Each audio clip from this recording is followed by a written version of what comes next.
Hey guys, welcome back to Previa Alliance. This is Sarah. And Whitney. Once again, thanks for being with us. Today, we're going to talk about something that I feel like it's starting to get more news, birth trauma, and maybe even that term. And I think it's coming to age just where women can say, my birth was traumatic, my labor was traumatic. And one thing I've had to learn, and I think you guys all know, I consider both my births with my sons traumatic. They are. That's an appropriate assessment. And just from our journey, trauma to you is what it is to you. It's not to be defined by someone else's definition. And that's something I've had to learn. Mm-hmm. But I think what's happening is people have in their heads, it can only be traumatic if X. And I heard that a lot, and I feel like people gaslighted me a lot. Oh, for sure. Which we'll talk more about that. But I think we just need to preface this episode that if you have had a traumatic birth or you are in the trenches of it and maybe you've not processed it, talking about this could be a little triggering. Absolutely. So trigger warning, we are going to talk about birth trauma. And personally, I feel like a birth trauma is anytime a birth does not go how you expected it to go. It could be throughout your labor and delivery experience. It could be a failed epidural. It could be a stat C-section. It could be, that COVID hit and you didn't get to have, how you wanted it to go. It could be that baby went to NICU. It could be that baby got transferred out to Children's Hospital. All of these different things. Anything that you consider to be traumatic is a traumatic delivery. But we do want to throw that trigger warning out there for you mamas. If at any point in time this is too much for you, pause the episode and come back to it when you feel like you're ready. Yeah. So, with Will, he for a while was the fastest C-section at the hospital we delivered at. That's not a badge of honor. I was about to say, that's not really the medal you want. So, and I knew I had a high-risk pregnancy, like I've said before, since the anatomy scan, phase of Previa. And it was, I'll never forget this, went in at 34 weeks. I had to be admitted to the hospital. I was like, I'm not staying. I'm going to be fine. I don't want to do this. I was supposed to be there for a week or 2 weeks. Gotcha. And I was fighting it tooth and nail. Mm-hmm. My parents drove down and they were there and they both were like, she's not going to stay. She's going to sign out AMA. Which truthfully, I probably... Were you close to that? I was very close because it was like, I was on bed rest and they were just basically going to have to say, stay in this hospital. And I'm like, I think I'm fine. Yeah. And very much probably God saying, I know you, Sarah, this is not going to go well. Yep. So literally we checked in that afternoon. That next morning, I woke up. It was 5:55. I know this time because it's stuck in my head forever. Sure. And I thought I peed on myself. Water broke. Blood. Oh, no. So I started rupturing. And we were told from early on, if I had bled, we had less than 10 minutes to get Will out for me and him to survive. So this was literally told to me just like in the basics of when the doctor told me this and the anatomy scan. It was like, awful. Hey, Whitney, your shirt's really beautiful today. Oh, cool. Just change it. Okay, if you get something. It was very much just like. Very routine sounding. And I'm like, what? 10 minutes? So Which is nothing. Which is nothing. A normal, like, to get a stat C-section done in 10 minutes takes, like, it's half just, an hour, it's crazy. So what had happened is I woke up, Bill was sleeping on the couch very uncomfortably. I will say that. That was a whole event because he did not sleep because you don't sleep in the hospital. No. They were checking on me every 2 hours. They were doing stress tests on Will just to make sure. Yes. We were literally coasting into this point of the pregnancy. Like I had a good pregnancy minus just like this ticking time bomb. Wow. So when this happened, I remember I yelled at him. I was like, it's blood. And he was like, his first reaction was like, no, it's not. And I was like, no, it's blood, Bill. Like, yes, it is. I was like, no, it is. Like. And so he runs out and he starts yelling for help. Well, I don't know if it was full moon. I don't know what was happening. There was 5 other women in distress and babies in distress on the floor. Stop it. And that's terrible. Joint Commission, which is the huge kind of like Oh, I hate It's joint kind of like commission the so much. boss of hospitals that come quality checks. Yeah, Like they get think like OSHA type thing. Yes, But they have to come unannounced to the hospitals to they were make there. sure. Oh, good. So That's helpful. So staff was already stressed out. Like, it was crazy. Mm-hmm. So Bill's yelling in the hallway. I'm hitting the call button, trying to hit the code button because I'm like, we need to get this going. Mm-hmm. This woman comes in and she's like, what's going on? And I was just like screaming, freaking code, out. code. At that time, I had met this physician the day before. She was a resident. I'll never forget her. She scanned me. And she comes around the corner because I was going to be her first patient to round on. And she was, I think this was like maybe her first or second year in training. Oh, God love her. And she was just like, oh boy, we're going now. Uh-huh. And so Good. then they called a code gray, which is a high volume loss of blood code, so that they automatically get the blood bank blood ready. Okay. And they have the NICU team ready in the OR. So I was completely awake through this, and we're going, I'm screaming, I'm crying. Bill's like trying to get help, so disoriented. Oh. I remember him hobbling with one shoe at one point down the hallway after me. And so they start just taking me to the OR. Yeah. We got the last OR. I don't know what we would have done. I don't know what you do. I guess they have multiple backup ORs. I know at St. Vincent's they would have just taken you to the main side of the hospital. So maybe OR. that's more time, right? To get across. Oh, for sure. Because at least how St. Vincent's is set up is you have your women and children's building right there. So you've got 2 floors of labor and delivery. Then you've got your walkway to the main hospital. So think ortho, neuro, cardiac, NICU is over there too. So you got a way to go. Oh, yeah. And here's the thing. At least on our 3rd floor, which is where that walkway is, there's not an OR on that floor. We would have had to get you to the 4th floor for general surgery. See, I had to go on an elevator. So we had to go on an elevator. Yeah. Bless this resident's heart. She hit the code button, which she thought it would make us go faster on the elevator down and so you wouldn't stop the floors. Oh, no. Which it stops you, right? Because it stops you because the code button's intention there is to stop the elevator so that, people can get to you to do the code. If I guess interprets that as the code is happening in the elevator. Oh, dear. And so one of the nurses swipes and fixes that. So we pseudo got stuck in the elevator for a hot second. Sarah, and this so is terrible. We get down and I'm just in my head thinking 10 minutes, right? It's like you have this countdown. I have a countdown and in my head I'm going, this is not well. So we get down there and they're like, I see the OR door open and it's just this team of people ready, right? Because I will say this, they were just like ready, like a well-oiled machine. Yeah. And I remember the attending going, I'm your attending. I don't, Yeah. eyes, that's all I saw. And they're like, start taking your clothes off. I just start ripping my clothes off, throw myself onto the OR table. Yeah. So And no anesthesia at this point. No anesthesia at this point. And they are literally I'm freaking out for you right now. And I'm going, okay, it's just going to be what's going to be. Like, I'm like, are they going to put me under? What's going to happen? And I remember them immediately just putting in a catheter. And I was like, no warning, no nothing, which I understand because it's an emergency situation. And also being a nurse, like, I know sometimes it's like, you get in go mode. You get in go mode. But to me, I was just like, oh, and then there's like people on either side, like, because they strap you down for a C-section. Yeah. So they're strapping you down. They're cleaning my belly. They're trying to find the heartbeat. And I hear them say, no heartbeat. Stop it. And I'm going, check the left side. So I start yelling left side because Will always used to kind of just stay over there.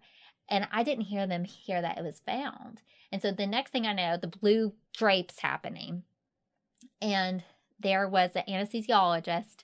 And he was trying to comfort me in that moment. And he was like, I know your husband. He had went to training with Bill. And I was not kind in that moment, what I said to him. And basically told him to be quiet and not those words and to intubate me because I had heard ready to cut. And I thought, I don't want to feel this. I don't want to feel this. And now, but to my lack of knowledge, which I think this should be told if you at all have an option of like even in the realm possibility of emergency C-section, which I mean, Yeah. some people you will like kind of know. Like with me, Yeah. that should have been explained, right? Yes. Like if you have an emergency C-section, they will not give you anesthesia until right ready because it affects the baby. Oh, I see. I didn't know that either. So I, even as a nurse, did not know that. Are they talking about like putting you under anesthesia or your spinal? So I had no option of spinal. This was general. So they had to just knock me out completely. Well, okay. Yeah, I see that now because it does cross the placenta. So like they want OB to literally have the knife like ready to roll before they put, so it can just get the baby out. Got it. So that way the anesthesia doesn't affect the baby. I didn't know this. And I thought, what is this guy doing? Telling me he knows my husband, which he was pushing the drugs. It just had not reached me yet. Got it. But again, it's one of those things I think women should be better prepared. I agree. And say, if it's going to be an emergency C-section, if this turns, if this happens, you're going to hear a lot of things. Yeah, you are. People may not have, I mean, they're supposed to, and they should say, hey, Sarah, I'm going to do a Foley now. I'm going to do this now. But in you're trying to save my life and my child's life, I give you that grace. Yeah. Now looking back, I'm thankful for that. But it was also very traumatic for me. For sure. And I remember, they of course didn't let Bill back. No. But I just saw his face. But, it's like you don't know. Yeah. So wake up, and there was this wonderful nurse there. And she had been like, I don't even think she was supposed to be really a recovering nurse. She had trained in it, but she was like, this is like the 6th emergency C-section going on. Like, things are burning down. And she was like, baby's okay. You're okay. That's the first thing she said. And I'm so grateful she said that to me. Because I was waking up and I'm like, what's going on? That's your first thought too, is where's Will? Am I okay? Like, is he okay? On? Do I have a uterus left? Like, what's going on? And then they're like, we'll get your husband. And so here comes Bill, and he has seen Will, and he shows me a picture of Will. Okay. And then post general anesthesia C-section, you can just like shake with the shivers and pain. And that's pretty common with epidurals too. I had that with James, but I didn't, no one told me that. So here I am. My body was just like literally shaking. Yes. And so they had to end up giving me medicine, switching it. Yep. They rolled me to see Will. Yeah. And I was like, he's okay. Yeah. But he's in the NICU. Yeah. And one thing I'm so grateful for is that I delivered at a hospital that I could be at the same place as his NICU. So I could be rolled to him. I have had friends and know of people that the NICU is in a different hospital across town and you're separated. So that's something I always try to say, ask. Oh, for sure. Ask if your hospital, if something goes wrong, you have a NICU that you can, because you may not be able to walk for a while after a C-section or a vaginal delivery. Especially if you get a 4th degree. So you want to be able to be rolled down there instead of getting in a car. And a lot of times they won't release you. So you don't even have that option. Exactly. So that's just a side note that listeners just take note. If you're, it's better to be, it may not be the most bougie, cushious little labor room, but if you can be with your child, it's worth it. It's so worth it. So I think in that moment, everybody then began to say, oh, at least you're okay, right? So you're fine. Healthy mom, healthy mommy, healthy baby. You should be very thankful you were where you're at. And that's what we mean by gaslighting. And I'm sitting here, and I think this is probably more I read about birth trauma. You're almost in like an alternate universe as soon as it happens. It's kind of shock. It's exactly shock. And I was just like, I didn't know up from down. Yeah. I don't think my mind had just processed that whole story. Oh, agreed. And I wanted to see Will. Yeah. And I remember then I just kind of forgot about my experience and put it in the back of my head. And all I was is now I got to get to the NICU. I need to know what's going on. And then they throw a breast pump at you. And they're like, so we're 6 weeks early having a birth. My milk is not responding. Yep. And now they know more. Traumatic births delay milk production and can make it harder. Do you know why, though? Why? It is because your body is so focused on surviving and recovering that lactation is not something your body needs to survive. Therefore, it suppresses it. So it's like my body's like, hey, you about died here. Yeah. So we're going to put all of our energy, all of our resources into you surviving and recovering sorry, we don't have enough to make milk. Yeah. Just like you hear about a lot of women lose their periods when they're in a very like stressful environment or they've been through a trauma. Yeah. Their body's like, you know what? You don't really need that right now, so we're just not going to worry about it. And then, no one said that to me. They just kept saying, Oh. eat the oatmeal. Yeah. Drink water, drink the blue Gatorade. How to do, it's like the power pumping. Oh, yes. So, and I had one of the hospital grade pumps in the NICU. Mm-hmm. And then we ended up renting one to bring home. And I called it Old Bessie because she just lugged everywhere with me. Yep. It's a different story for a different day, but talk about trauma with just pumping consistently. Yes. The sound of it is triggering. Oh, I thought it was talking to me one night because this is like, wah, wah, wah, wah. I mean, and you're sleep deprived, and I was like, what is happening? Yeah. So that whole hospital experience, so then I was held for 4 days so I could go to the NICU, and then I got discharged and Will stayed. Yeah. But the whole entire time, I then focused on Will, and then I remember people calling and being like, it's hard to describe to them your birth and like truly what trauma you went through. And I even think my parents and Bill, they were so scared from it and just like didn't even know how to process it themselves, especially Bill. I mean, he saw the whole thing. Yeah. And he's so helpless standing That's there. like vicarious trauma for him. Yeah. He's just standing there. And I appeared fine. I mean, I remember everybody was like, you're handling this great. Appeared is the key word. Appeared. And then I don't think it hit me until we got home. And then what started happening is I would dream of the birth. Absolutely. And literally I'd go to sleep at night when I could sleep because I started having the postpartum depression. Yep. Where I was PTSD. Where I was fixated on, is Will going to die?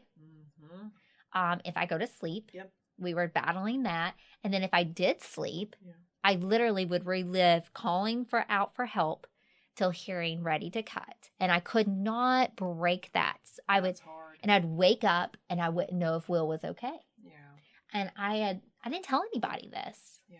And I was like, why can I not get over this, Why Sarah? can't I shake this? Because then, again, all I heard was, Will's a miracle. He is a miracle. Yeah. You're doing so great. Look at you. Yeah. Be thankful you have a baby. That was a big one. I didn't say I wasn't thankful. I said I'm trying to process my trauma.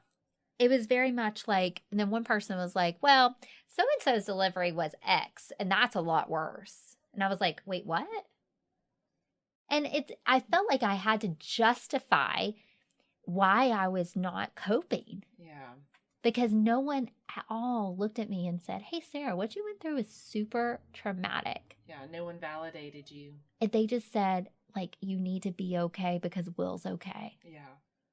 So I guess this kind of brings us to EMDR therapy. Yes. Which I went through. Yeah. Give them just like a short, what is EMDR? So EMDR is eye movement desensitization and reprocessing. And with EMDR, it can be done a few different ways. Most of the time, people have headphones on, and there is like a noise playing, and a therapist will guide you through a meditation. And essentially, you kind of go back through your traumatic event. Now, that being said, if you do this, you need to make sure that you find a therapist that is actually certified in this. Yes. Because we do not want to re-traumatize you. Yeah. Because that can happen. And I know we've mentioned this before, but how can they make sure they find a certified therapist? I would go to Psychology Today. Okay. Put in whatever area that you're living in. I will say some therapists don't put on there like maternal mental health or postpartum depression, anxiety, what have you. So you may want to look for EMDR and then call that practice and say, hey, do they do women's issues or women's health? Yeah. That kind of thing. So if you're specifically wanting to work through a traumatic delivery and you want to utilize EMDR, psychologytoday.com, look in your area, look for EMDR first. Okay. then either call or email the practice, whatever's easiest for you, and see if that therapist works with women's health. Yeah. Okay. Now, I will say I had EMDR therapy, Mm-hmm. and it was life-changing to me. Absolutely, it can be. And yes. I remember after I did not dream about it anymore, and I process it now. And one interesting fact was I was having urinary pain.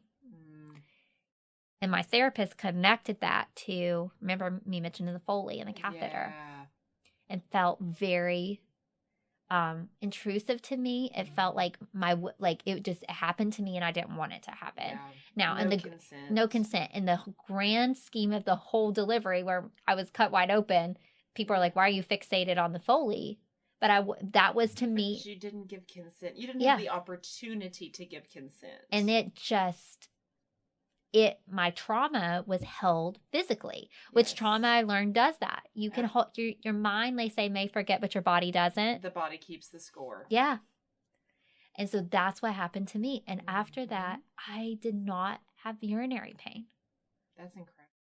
So I think what we want our listeners to know is that I lived that with Will, and James was traumatic in its own sense. Different day, different story. We'll tell that. But you don't have to live feeling that what you went through, people are not validating. Yeah. Your trauma is your trauma. Absolutely. And so what is some helpful tips we can tell them? Sometimes we have to validate ourselves. Okay. Because other people, especially in the South, and I say that, which I know I'm biased, I've only lived in the South, but people in the South are again going to be like, well, you should just be thankful that you and baby are here and you're healthy. A lot of gaslighting. A lot of gaslighting happens, and I think people have good intentions with that. Again, kind of think of it like a grief where you're at a funeral and someone says, well, you should just be grateful that they're not in pain anymore. Well, all right, Aunt Brenda, but I still miss my grandmother. I'm allowed to cry about this. That's not a bad thing. I'm allowed to live my emotions and my experiences. Absolutely. And I think it is awkward. I felt like people didn't want to trigger me. So maybe they just brushed over it, or they didn't know what to say to me. So then that made it feel like I was isolated and alone more. Absolutely. So I think, looking back, someone saying, Sarah, what you went through, that had to be super scary and horrible. Are you okay? I just want to say, I'm sorry you went through that. Yeah. Because you're not looking to them to fix it. No, I never wanted anybody to fix me. I just wanted someone to say, Sarah, that was horrible. That was so much. Yeah. So you can validate yourself. There's nothing wrong with that because other people may not give that to you. Yeah. Let's just be real about that. And then you're allowed to feel your feelings. You can be grateful that you and your baby are here and are okay now. Yeah. In the present moment, they are okay now. You are okay now. But you can also grieve that your birth was nothing like how you expected it to go. Nothing. Absolutely nothing like you would have expected it to go.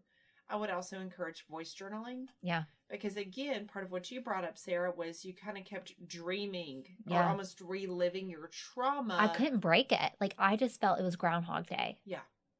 Over and over and over again. And so I would really encourage voice journaling. It gives you the opportunity to get things out, to process all of that. Now, if you have a spouse who witnessed all of this, they likely have vicarious trauma too. I know Bill did, and I think he felt like he had to be so strong for me. Agreed, and that's very common too. And oftentimes they are almost fearful to talk to you about the labor and delivery experience because they don't want to re-traumatize you. Yeah. Well, then they're also hanging on to that trauma. You may really want to know, what did you see? Because that will help me process this. Let your partner voice journal as well and just say, you don't have to listen to it again. I'm not going to force that on you. I want to listen to it though. Yeah. And take that at your own pace. Yeah. Again, you may get 2 minutes into it and be like, whoa, that's a little more than I can handle for the here and now. I'll come back to it. Yeah. That's okay. And I think if I know this, that I had to process this trauma. Yeah. I tried not to, and it caught up to me. Mm-hmm. And I think that's true with a lot of people, if not everybody. Oh, It's going to catch up to you. Oh, absolutely. I mean, avoidance is a defense mechanism. It was. And there are often times where avoidance can be a helpful defense mechanism, because oftentimes when we are in that moment, it is go time. Yeah. We really have to deal with what we're dealing with, and we can't process and handle it at the same time. Yeah. Our brains truly can't do that. So we avoid it by saying, okay, I'm just going to have to deal with that later. In the moment, that's appropriate. But if we continue to use avoidance as the defense mechanism because we're too scared to process what we're going through, then ultimately it's going to come back to us. So moms out there, we are first so sorry that if this resonates with you, this is not anything that you have done. The club you want to belong to. It's not the club you want to belong to. There is hope. You don't have to be trapped in it. Agreed. You can be validated. You can find resources. You can find help. You can process it. Look, like Whitney said, on Psychology Today. Mm-hmm. Reach out and just have an honest, conversation with people. I have found other women who have had similar birth trauma experiences to be comforting to me. Mm-hmm. I will say that in preference that it's more those who've processed it. Yeah. Because I think if you both haven't, it can sometimes, to me, it made it a little worse. Sometimes we tend to project that onto another person unintentionally. Right. But you're right. I mean, it can almost exacerbate each person's trauma. So if you haven't processed your trauma and you start talking to another woman who's been through a traumatic delivery and she says, oh, I've done EMDR or I've done therapy or I've done blah, blah, blah, you can feel like that's probably a pretty safe outlet for you. Yeah, it is. Now, if they say, oh, this happened 2 weeks ago, might want to pump the brakes a little bit, still be friends so that you don't feel so alone, but kind of have boundaries in place of what you can share and what you want to receive from the other person. Yeah, absolutely. And I think, too, if you know of a friend or a family member that you hear their birth story, if you say, I'm here for you if you want to talk. Absolutely. Or, again, I'm just so sorry this happened to you. Validate where they're coming from. And then I will say, if they're pregnant again after a traumatic birth, that can bring up a whole lot of emotions. Yes. Mm-hmm. And I think that's what happened with James, is that I did the detachment. We talked about that to protect myself in case it was a traumatic birth. And I think I did not want to relive anything still with Will. And I've told Whitney this. Will's birthday is a trigger to me, even though I feel like I'm healed well from my trauma. Yeah. I still have a hard time around his birthday. Yeah. And I want to celebrate him, but I just feel in my body, it was such a thing. It was a life or death experience for us, and it's still hard on me. So if that's happening to you moms, that's common. Extremely. And it's a part of my life, and I accept it, and Bill's noticed it and said, okay, you have a little bit more anxiety during this week. Yeah. I can tell you get a little more emotional. Yeah. So kind of knowing your triggers about it, going back to the hospital that happened we delivered James in the same hospital as Will. And that's hard. I will say I should have probably been in therapy before I went to that. Yeah. So going back, if that's the case, be aware of that. But you're not alone, moms. You're not. And unfortunately, it's more common than not to have your birth experience not go the way you want it to. Absolutely. So process that, heal that, and we're always here for you. We sure are. Till next time. All right, bye. Guys. Maternal mental health is as important as physical health. The Previa Alliance podcast was created for and by moms dealing with postpartum depression and all its variables, like anxiety, anger, and even apathy. Hosted by CEO, founder Sarah Parkhurst, and licensed clinical social worker Whitney Gay, each episode focuses on specific issues relevant to pregnancy and postpartum. Join us and hear how other moms have overcome mental health challenges, as well as access tips and suggestions on dealing with your own challenges as moms. You can also browse our podcast library and listen to previous episodes at any time. Please know you're not alone on this journey. We're here to help.